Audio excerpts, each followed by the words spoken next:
let's get right into it. I'm chewing gum. A little throwback to the last episode. It doesn't matter. Now it's thrown out. Why do I do this? Where did that land? Ladies and gentlemen, welcome back to Full Circus. My name is Tristan, and if you're seeing this, that means that something very terrific has happened and that I'm thriving, baby. I don't know why we do those very ominous and off-putting. If you're seeing this, something very, very terrible has happened to me. I don't know who you are. I don't know what you want. But I want you to know that I'm doing well, guys. I'm doing very, very well. Again, if you saw the last episode, just know that I'm recording this about 9 seconds after the last one. Okay, I hopped off very quickly to change shirts for no reason, except to create the illusion that some time has passed, but I've broken that illusion in letting you know that none has. And then I watched the Dolphins lose as well. They just faced the Bills on a Thursday night matchup. 0-3 they are, but it's cool because I'm not a fan. But good news is the Browns will be 0-3 probably by the time I'm seeing this as well, and that's saddening, very saddening. So anyways, hope everything is doing well with you guys. I hope I'm doing well. I like to imagine where I would be, not just in the world, but mentally and emotionally. I would like to believe that there's a bagel or a donut, perhaps, in my stomach, maybe some fruit snacks, and I am surfing the 7 seas and letting the world know that nothing can stop me except for sharks, dude. Oh my gosh, I hate sharks. I gotta say this. One, I'm loving the season. It's fall, and 'tis the season to be scary, but nothing haunts me more than a shark. I'm scared of sharks, and this has become increasingly prevalent, like, once I got into surfing. It's just a little bit more off-putting. It haunts you a bit more, you know? Because I was a shallow dweller. I'm playing and I'm splashing. Nothing's going to really sneak up on you. But when you're out in the deep, okay, when your feet can no longer touch the ground and you're just dangling your arms and legs in the water. And I don't mean to come off as like a limb supremacist or anything, but I personally believe that my life's better with all 4 of them. So I'm just going to say that. And you're just kind of sitting there. And I think the problem is that you're waiting. You wait for the waves to come in. So you're just kind of, sitting in the dark. And you know that monsters are real now, okay? It's not a check under the bed and let me know there's nothing there. It's like, hey, there is something under your bed, sweetheart, okay? I'm going to go, but I don't know if they're going to come out to play. But, they are here. Good night. Shut door. And that's what it's like being out in the ocean. So it's one of those things. I don't like sharks. I'm sorry, okay? Are they awesome? Yes. Are they mean? Absolutely, okay? And I don't like sharks, and I also don't like this weird shark apologist, stance that people like to bring. I don't like all the victim shaming that comes with shark attacks. I don't think it's fair, I go, I don't like sharks. I think they're mean. Man, I'm scared to be out there because sharks are so dangerous. And they go, well, no, they are not. We're in their territory. It was their fault they got eaten in the first place. And you go, all right, hey, that doesn't make a difference. My life is just as threatening out there, regardless of what stance or filter you want to put on it. But it's still a silly notion. I would say, regardless of being in their territory, they still seem pretty mean. I go, man, what is the deal with sharks? Why do they seem so aggressive? It's almost as if you went into a gang's territory and I get jumped by like 9 guys and go, man, that was pretty mean of them. And you go, well, nuh-uh. They're a gentle gang, I say, okay, I say, and, you can't get close or look at or talk to or acknowledge them in any way, but otherwise they're quite peaceful. You know what, I feel like that was mean of them, and I'll stay on that stance. And also, yes, it is the shark's territory, but the whole ocean, I would like to say that, yes, I do believe sharks are mean, and 2, tad greedy. How about that? How about that, shark apologist? I don't think it makes me feel any better. whether we call them mean or not mean. Okay, I would call a lion mean, majestic, yes. But I think they like to hunt people if they see people, okay? I think that's just fun for them as they like to whoop up on them. That's just part of the game. I think animals are mean. And people like to go, well, you're being so disrespectful that you think they'll be... I think you're being disrespectful in thinking that the animals don't know a difference, okay? You're trying to make it sound like they're just not wise, like they don't know what they're doing. Well, if it makes you feel better, shark has never attacked a human being on purpose. You know, that doesn't make me feel better at all. What you're saying and what you guys are trying to imply is that they're just lethally confused, which is honestly even more threatening. You can't befriend a confused opponent. I can talk down somebody who knows that they hate me and go, hey, I'm actually a good guy. But somebody just attacking me for the sake of attacking me, because like, well, I don't know what you are, so I might as well kill you. That's scary. But it does not make me feel better whatsoever. And also, where are we getting this data from anyways? Who's out here? Who's peddling all this animal propaganda that they're all so nice and so great to be around, huh? Sharks are murdering everybody. And also, even if they're confused, they were still trying to murder something. That does not make them nice. Are they awesome? Yes. Do they play a beautiful part in our ecosystem in our world? Does God make mistakes? No. But does he make some animals and you go, I made some choices there. I'll admit that. But, you know, it's a mean animal. Okay. Cool, amazing, awesome, epic even. Would I wear a tooth around my neck? For sure. But mean. And again, I don't know where we're getting the data from this. Are the sharks saying this? Hey, excuse me, shark, what happened out there? Right, so I bit the guy. Thought it was a seal. So I bit the seal, thinking it was a guy, and then I didn't want to kill him or anything, but like after I bit him, I didn't want him to think that I was like a wimp or anything like that, so I had to eat the whole guy. I'm sorry. I didn't mean to. I'm a nice guy. And then we go, oh, Mr. Shark, you didn't do anything wrong. Surely you just killed 13 people, but keep on doing it, nice man. Call it mean. That was a mean and rotten thing of the shark to do, and I'm not going to say otherwise. But anyways, roundabout point of saying I'm terrified of them, and I have to. I'm like a DoorDash delivery driver, and I have to go deep into Compton. I gotta go deep into some scary territory that a guy like me does not belong. So anyways, scared of sharks. I was talking to somebody recently and they're like, there's no point in being in the ocean or surfing without the sharks because it has that sort of element of danger. And while I do agree, my name is Tristan Danger Sartoris. I wish it was Tristan Safely Peaceful Surfing Sartoris. I don't like the errant presence of danger that follows me everywhere I go, but c'est la vie, c'est la vie. What was I saying? Oh yes, fall time, 'tis the season to be scary. I hope I'm doing well. I hope you guys are doing well, and I hope that I'm safe. I will say another thing that I'm not big on is, by the way, you should put a inflatable shark in my yard. That's a nice Halloween decoration. There's just sharks everywhere. I think, again, use more real fears. I think that's much more hilarious. Also, heights, roller coasters, ladders. Speaking of which, I kind of want to go to Cedar Point.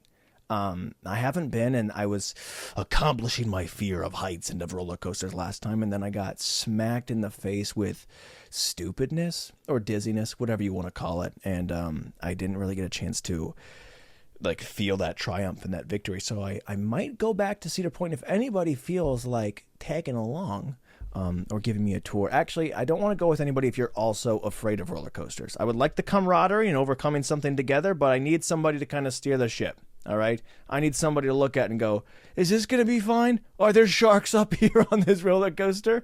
Roller coasters never hurt nobody, right? Now, sometimes it goes off the track. I was going to stay on the track, but then I thought, maybe not today. No. So roller coasters aren't evil, but sometimes they don't work all the way. But I'm not worried about the roller coaster malfunctioning. I just don't it just makes me feel uncomfortable.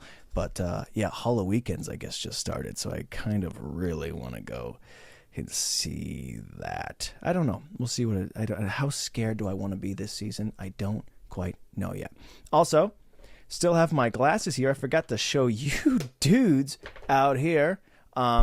I also got a sun pair. These are my actual prescription glasses with a dark tinted lens. So maybe they did see me coming. You know, I talked about that in the last episode where I was like, you already got the sale. They made twice the sale. I guess they win. But I still won't wear these because I called everybody Four Eyes my whole life growing up, and I want to still do it. It's impossible for me to call someone Four Eyes while wearing glasses. And if I'll prioritize anything in my life, it's making fun of other people, even at the detriment and the, fault, the injury. Oh my gosh. There's another word here. It's lingering in the space, but I don't have a flashlight to kind of find it there in that dark room of vocabulary. But anyways, still not wearing those glasses. I refuse to. And if you guys wear glasses, I will say I kind of want to wear them. Again, they make me sick, make me dizzy. Maybe it'll help with roller coasters. I'm back. Maybe, just maybe, never mind, it's gone. What was I going to say? I'm still not wearing the glasses. Makes me feel kind of dizzy. Oh, yes. I might start wearing them. I like the idea of coming off very trustworthy for no reason other than having bad eyes. Like, oh, did you squint a lot? Did you stare at screens? Does it run in the family? You're a nice guy. And then I could pull the wool over their eyes. And I'm not a nice guy. And that's how I know that sharks are bad, because game recognizes game. I would never lie to anybody, guys. I'm just kidding. Well, some people, but I would never deceive anybody. Let me say that. I would never break the trust of somebody who instills it and believes and has faith in me and relies on me. I would never go, haha, I win, But if Walmart tries to dupe me and I need to get my money back, I'll pull some strings, all right? Not necessarily white lie, perhaps a beige lie. I might go a little bit further, but for the sake of greater good. I'm more like Robin Hood, but for myself, which is stealing. But anyways, what else is happening, man? Having a good time here. I also got this haircut, which I'm sure you guys saw last week, and you went, wow, I can't believe he's not addressing this. I was trying to save it. I didn't want to jump out of the gates too strong. But that was nice-ish. Nothing weird happened this time. I guess a little bit. It's just weird. It's just always uncomfortable. I don't know why. I feel weird when somebody feels like they have to make conversation but isn't, where it feels like someone's trying to talk to you, like we're friends of one friend, but we're not actually friends, and that friend leaves the room, and now we're like, so how's baseball? And he's like, I'm 35. I don't play baseball. And you're like, okay. You feel like you're supposed to be making conversation, but you know how to do it. So she's kind of like cutting my hair, and she's like asking questions, but not really interested and doesn't really want to care, but feels like she has to. It's just a big uncomfortable thing. Either don't talk or talk. Be you. I would like someone to be an unapologetically conversationalist, and whether you're conversing or not, conversing. Anyways, it'd be difficult, but the hair looks nice. But when does it not? Yes. So the rest of my night, if I'm on a hot streak, I might just record another third podcast. We'll see how this goes. But I have to do this. Then I have a few hours of voiceover work to do. And then I have to freaking get to Cleveland in 6 hours from now. I should go to bed. But I can't because I got stuff to do. And I already messed up on this whole freaking roundabout. You know what? I do things sometimes for other people, and I push myself to the limit thinking that I have all the time in the world and that I'm as capable as possible. And I would say that is true. I am as capable as possible, but as possible as what? Not much. But I spent a lot of time helping some other people and also just doing things that I was trying to go the extra mile that I didn't necessarily need to do immediately. And I put myself behind the 8 ball. And then not only that, if you're curious of where I get that from, my father put himself behind the 8 ball and had to do some other things, and I tagged along in that. So it's just been a few days and some time of, oh man, we lost the camera. Okay, I think it's back. I can't actually tell. It is so far delayed right now. It looks terrible, but if it looks fine for you, it's because I just got a haircut. Thanks for noticing. But anyways, what was I talking about? Being behind the 8 ball. We did some work. It all came out really well and good. Was it inconvenient? Sure, but that's what family's about. Not saying that we wasted time on other family. I'm just saying that we did stuff. and stuff was done. Did it need to be done immediately? No, but stuff happened. Anyways, yeah. Also, that Indianapolis commercial that I went to twice came out. You could find that on my social media. Not that I'm trying to I'm trying to give you guys more commercials. People don't really want to see commercials, which is, I guess, an interesting kind of standpoint, because people get so hyped for me in a very supportive and loving way when they see me in them, and they go, "You're so awesome." I go, "Thanks, man." And then I, tussle their hair, and they go, "I'm your grandfather. Do not touch my hair." But it is funny to be in something. Hey, camera! Well, so the camera, I think, overheated. It's not dead. It's also still laggy. Now, a lesser man would have given up. And I tried, but I had a second camera ready. Sorry if it looks a little bit different. I don't know how that's going to play out framing-wise or anything like that. I'll do my best to make it match, but if not, sorry. And if so, hey, you didn't notice a thing. Look at you. So, anyways, what was I talking about? Work. Things are working out. Commercials. Yes, it was all a great grand time. And then I think I mentioned this on the last one. I should remember that because it just happened, but I booked something for tomorrow morning. Maybe I mentioned this one. I don't know. I've just been fiddling with the camera, so I'm off kilter, all right? If I ever found a way to get on kilter for even a second, I'm now back off it. But anyways, yeah, I booked something else. It's going to be pretty cool. Maybe. We will see. I'll keep you updated. But anyways, praise God. Thank you, Jesus. I wasn't expecting to get it. So it'll be interesting trying to cram that all very quickly and very fast into a, tight bit of time before we take off here right after this. But you know what? Thank you, Lord. You provide me the opportunities. Let me knock them down. And the beautiful thing is, even if this doesn't go well, and I've been trying to, not be anxious about all these things and performances because it's been so condensed lately. I've been doing this a lot for some reason.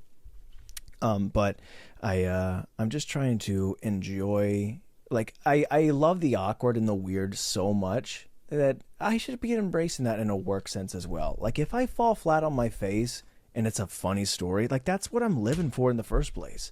I'm not living to be successful. I'm living to have fun. Let me tell you, okay? My whole life is in pursuit of the chuckle. So why am I getting all stressed and pressuring myself into being some sort of ultimate performer? I'm the ultimate fun haver. First and foremost, priority one, enjoy it. So you know what? You just got to find it and you got to search for it and you got to let it come to you. The same way that I do with weird situations, And a beautiful segue. I took time off there getting all the technological difficulties set up, but you wouldn't even believe it because he comes back in sprinting, hopping on a treadmill that's already at 17 miles an hour that I probably can run that fast. Jump on it, hitting strides. Point is that I found another weird person, okay? And people always ask me, again, dude, Tristan, how do you find these people? They're so strange and weird, and I wouldn't do that, whether I'm finding somebody and following them down a dark alley or, at the grocery store, or they're parked outside of my house waiting for me.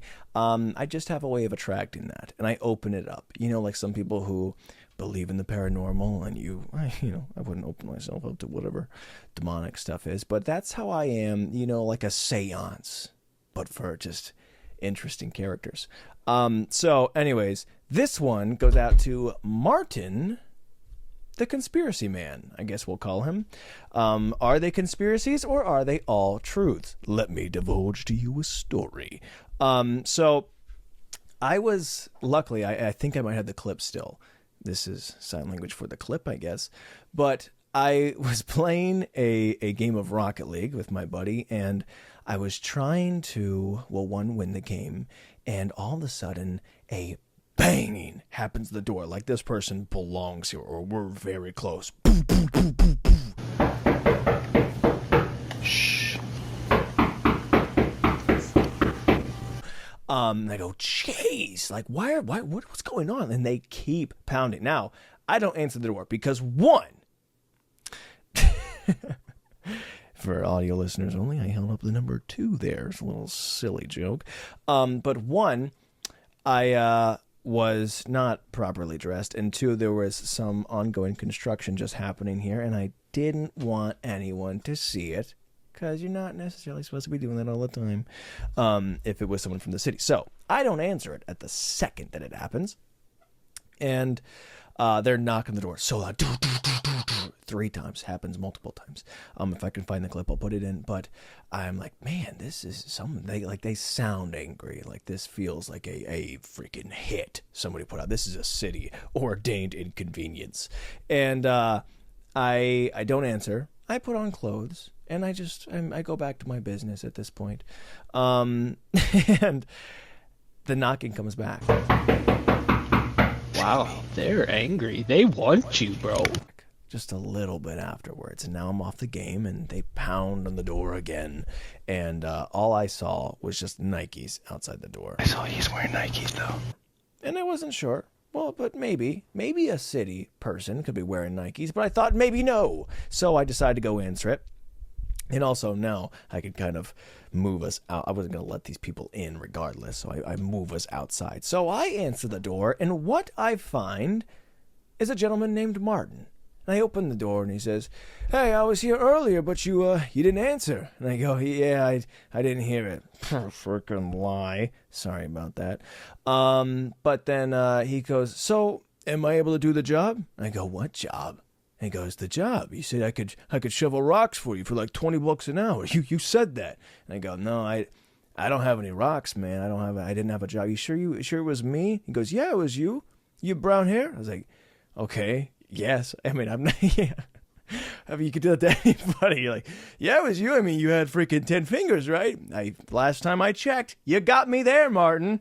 So I go, "I'm sorry, maybe you met one of my brothers. We all kind of look alike, or my dad. My dad does a lot of like construction work like that. Maybe it was him. Does he have brown hair? Not necessarily, but you know what? He could use some help." He goes, Okay, well, yeah, maybe I didn't meet you then. Anyways, my name's Martin." I go, "Hey, Martin, it's nice to meet you. If you want, I can give you my dad's number." He goes, "All right, yeah, cool. I was like, "Okay, you got a phone?" He goes, "Yeah." And I go, "All right, well, you're gonna need it." And he goes, "All right," and he taps his pocket. I could see nothing there, and he goes, "It's dead." And I go, "All right, so I'll just write it down for you then." And I just pull out a little piece of paper and I write my dad's number down. And this is also what I like to do when I find weird people, is not leave them any ties to me. I'm a creature of the moment. Whatever happens after this is someone else's problem. But sometimes there have been people out and about that do have some sort of connection to my family or my father, and they like to converge on me. And it's not my responsibility to deal with that. Furthermore, that's for them. But in this moment, I am interested. So I have this little fun talk about the rocks and whatever, and I'm ready to go back in. My dad's number, he goes, "Oh, so if you don't shovel rocks, what do you do?" And I go, "I do like more voiceover stuff like that." He goes, Nice. You got like a studio?" And I go, Yeah, I got a studio." He goes, "Man, I'm going to get a studio." And I go, "Really? Do you record or anything like that?" He goes, "Yeah, I make music." I go, "No way. What do you make?" He's like, "Well, nothing yet. I'm going to make music when I get a studio." He goes, "Nice." And then he says, "Well, Snoop Dogg was actually trying to get me on the label." I go, "Ooh," and now I'm interested, because now it feels like we're taking a turn. Just that quick little mention that he hasn't made any music and Snoop Dogg's trying to get on the label. I've never been more present. I lock in. I go, "Okay," and he says, "Yeah, but I won't even sign." I go, "Why?" He goes, "I'm no sellout." I go, "You haven't made any music yet, and he wants you on the label?" He's like, "He just knows what I have to bring to the table, you know?" And I go, That's a fair point." And then he goes, "So, how much is it to live here?" And I go, it's just a part of a whole big family property and yada, yada, yada. And he goes, "Oh, well, how much do you think that place is?" Like, I couldn't tell you. I do voiceover. I'm not a realtor. He goes, "It's probably like $4,000 or $5 or $10,000. And I go, "Maybe not that much." And he goes, "Well, anyways, like once I get money from the bank, I'm going to make this studio." And go, "Oh, the bank's giving you money, or is it like a loan?" He goes, No, they owe me like $5,000. And I go, "Why?" He goes, "Just cause. But I went there to go get it. They wouldn't hand it over to me." I go, "Dang. Did they tell you why?" It's like, "They said it's not mine." I go, "Oh, okay." Then he goes, "So do you have like a few dollars or something you could give me?" And I go, "No, sorry, I don't have any cash on me." Dang. He's like, "I just want to go get something from McDonald's real quick." I was like, "Oh, maybe we could go to McDonald's or something like that, because I'm kind of interested in the situation, and it's also right across the street." But he's like, "I can't go to that McDonald's." And I go, "Why?" And he goes, "I'm banned because I tried to stab the cashier. I go, you tried to stab the cashier? What for? And he goes, well, I tried to take the food without paying for it. And I go, yeah, they don't like that. That sucks. How long are you banned? He's like, well, I don't know how long. They told me to get out. I'm like, oh, you got kicked. Yeah, I don't know if that's necessarily a ban. You know, you were a danger, and they said leave. So like, dang, that sucks. And he goes, well, everybody in this town hates me in the first place. And I go, because you tried to stab him? He goes, no, because I owe them money. I'm sensing a pattern. So he goes on and on about everybody in this town, and every time a car drives past, he goes, that guy's hate me, that guy hates me, that guy's like, he's like, he didn't even look at me. It's like, well, he had to look at the road. And he's like, well, look at that guy. He like stopped for a minute, but then he went. I was like, there was a red light. So I'm just having a time talking to this guy as long as I can. He points down an alley. He goes, see that alley? I go, yeah. He goes, I almost got jumped. Actually, I did get jumped by 9 dudes last night. I go, what happened? He's like, so there I was, right, owing everybody money and stuff. And 9 guys come at me, switchblades. I was like, did you run? He's like, nope, stood my ground. And then what happened? They ran away from me because they sensed that dog. And I go, this is the coolest guy I've ever met on the planet Earth. He's like, it's hard out here. Life's tricky, but you know what makes it easier? Having the mayor in your pocket. I go, nah, so you can't go into a McDonald's, but you're tight with the mayor. He goes, well, it's not actually that mayor. There's a different mayor behind that mayor, okay? The mayor that runs this town is a fake mayor, but this mayor behind it, it's a lady with big hair. And if there's anybody that takes care of us out on the streets, it's ladies with big hair. And I go, okay. But do you mean like a beehive, like a dude? He's like, just big, just lots of big hair.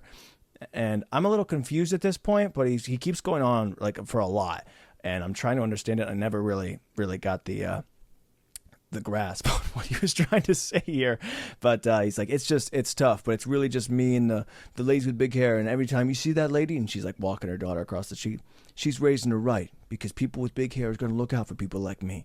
And I go, man, so it's just you and the big hairs. And he goes, well, Smokey Joe's also got my back. And I go, who is Smokey Joe?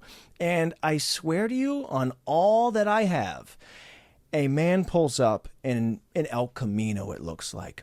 Wife beater, basically bald, and a disgusting goatee, as many gold chains as you can imagine, and 2 real Wolverine claws. Pulls up.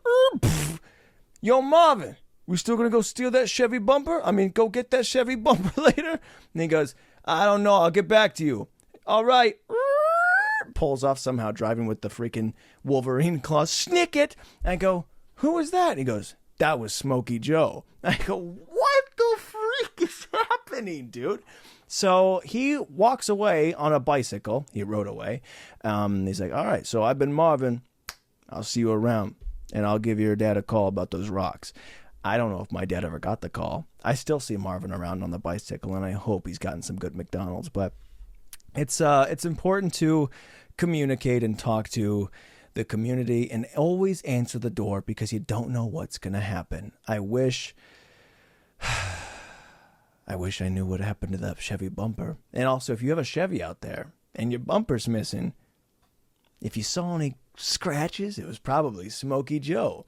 I thought that was so funny, though. I was trying so hard not to laugh, because I was just trying to believe. And also, I thought he was kind of insane with everything that he was saying. Oh, big-haired women, and the mayor's in his pocket, and, you know, from everything. You look at the whole conversation as a whole, is that, oh, he has a phone that's dead, and oh, he tried to stab the McDonald's clerk, and yes, the mayor in his pocket, but not that mayor, a second mayor is in his pocket, and all the big-haired women are trying to protect him across all that. I thought it was a fake, but then he brings up Smokey Joe, who is real as life, strolls up, snick it, and goes to get a Chevy bumper. So it kind of makes me question, were they all conspiracies? Was it all some sort of joke, or the tales of a madman? I think not. I think out there, big-haired women are protecting men like Marvin. So I don't really know what to make of it, but I'm glad that I indulged. It is important to do that. And also, he fought off 9 guys alone. Hero ball.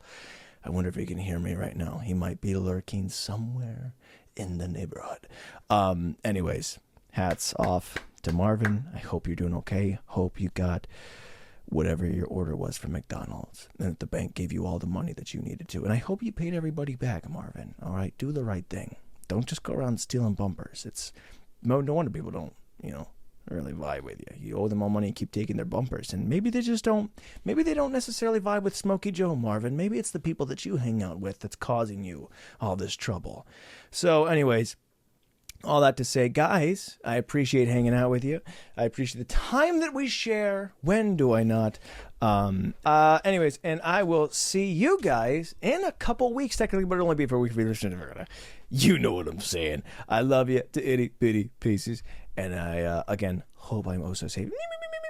And everybody else is safe, and weddings and joyous occasions and cake, that it goes off without a hitch when people get hitched. I love you. I love the world. I love fall. I don't know if I love sharks, but if any sharks are listening,